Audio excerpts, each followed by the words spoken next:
রাধে রাধে বন্ধুরা, আমি অরবিন্দ আবার একটি নতুন ভিডিও নিয়ে চলে এসেছি রবিবার দিনকে। রবিবার মানেই নতুন নতুন ভিডিও, আর এই গরমেতে আশা করি সবাই ভালো আছেন।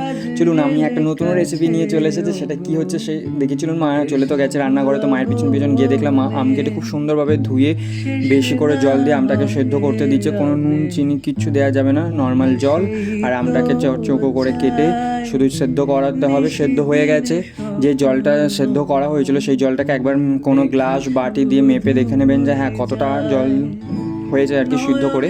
সেই জলটাকে ফাইন প্যানে দিয়ে দেবেন, আর ঠিক সেই সম পরিমাণই চিনি দিয়ে দেবেন। যে যারা চিনি খায় না তারা অন্য কিছু দিতে পারেন চিনির পরিবর্তে। তো চিনি দিয়ে দিয়ে ভালো করে নাড়তে হবে। মোস্ট ইম্পর্ট্যান্ট, এটাকে সবসময় নেড়ে থাকতে হবে, কারণ যাতে ফাইন প্যানে না লেগে যায়।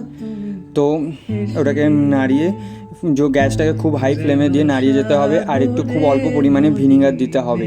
ভিনিগার দিয়ে খুব সম পরিমাণে নাড়াতে হবে। আর কিছুক্ষণ বাদে বাদে দেখে নিতে হবে যে এটা ওই রসের মতো আঠালো মতো চ্যাপচ্যাপে হয়েছে কিনা।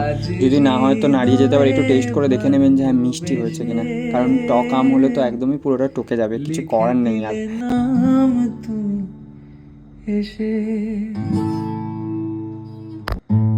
কত যে আলো ভরা। তো আমি খুব বারবার নাড়িয়ে যাচ্ছিলাম আর দেখে যাচ্ছিলাম যে চ্যাটচ্যাটে ভাবটা এসছে কিনা। আমাদের মোটামুটি হয়েই এসেছে।